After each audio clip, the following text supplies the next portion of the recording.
G'day folks, today I'm going to show you how to balance your wheels using a static wheel balancer. The 500 is a big single, it's going to vibrate, so anything I can do to improve the comfort levels for me is a good thing. And part of that is about balancing the wheels. Now, admittedly, if you only ever ride in the dirt, corrugated roads, rough sort of stuff all the time, balancing the wheels is probably not going to make any difference whatsoever. But if you have to do any sort of bitumen riding, on the pavement, unbalanced wheels are going to show up pretty quickly as vibrations. Today I'll be using one of these static wheel balancers. I used to just use a set of car axle stands, and as long as the axle is level through the middle and the tyres off the ground obviously, then it's all good. But I eventually found these are better just because the height is right. It comes with a nice little spinny axle thing with the cones on it, which makes the whole thing just sit a lot better. So let's get into how to set this up. So the first thing to do is to thread the axle with the cones on it, simply through your wheel, and make sure the little cone part is up against the spacer or the bearing inside the wheel and is nicely centered. You tighten that into place, and now that is ready to go.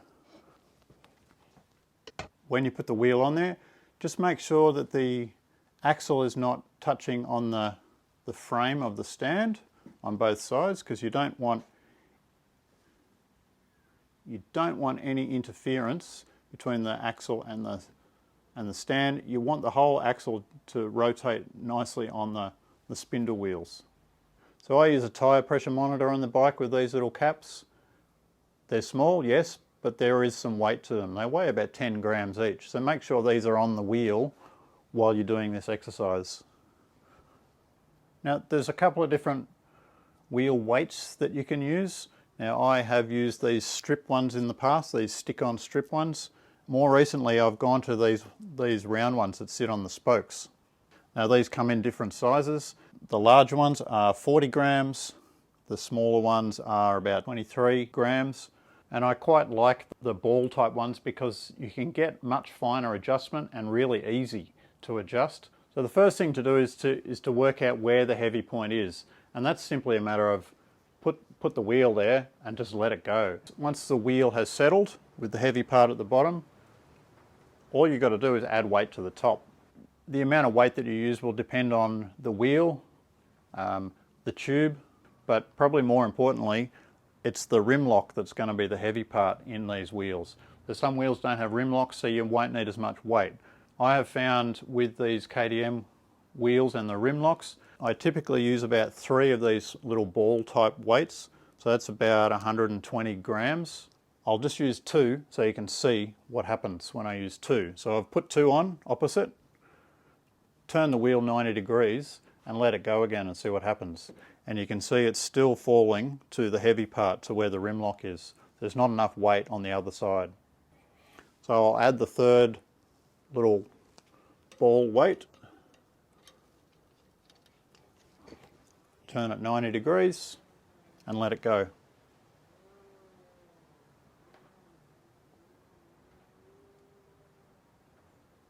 It's just still slightly heavy on the original side. Turn it 90 degrees the other way just to see. And it's just starting to drop down again this way as well. So it needs just a fraction more. Now I can either add more weight, but it won't take a whole one, or I can move these out probably just a fraction. And this is why I like these ball weights, because you can slide them in and out of the spoke to adjust how much weight is in play. So I will move all of these weights right to the edge of where they will sit. There you go. So I'm happy with that. Once you've got your weights right, make sure these are tightened right up. Job done. The rear wheel is exactly the same process. You work out where the heavy point is, add weight to the other side, let it balance out and just adjust the weights until it stops moving. I've found with the rear wheel, same thing. I need about 3 weights. The front uses 3 of the large ones. The rear one has used 2 large and 1 small. The difference is about 18 grams, which is not much, but the less weight you've got on here, the better, obviously. Now that may change depending on the tyre as well. So different tyre, different tube, you may end up with different weight required. So things will change. You just check it each time you change your wheels. Hope that's been helpful for you. That's all for this video. Catch you in the next one. Bye for now. See ya.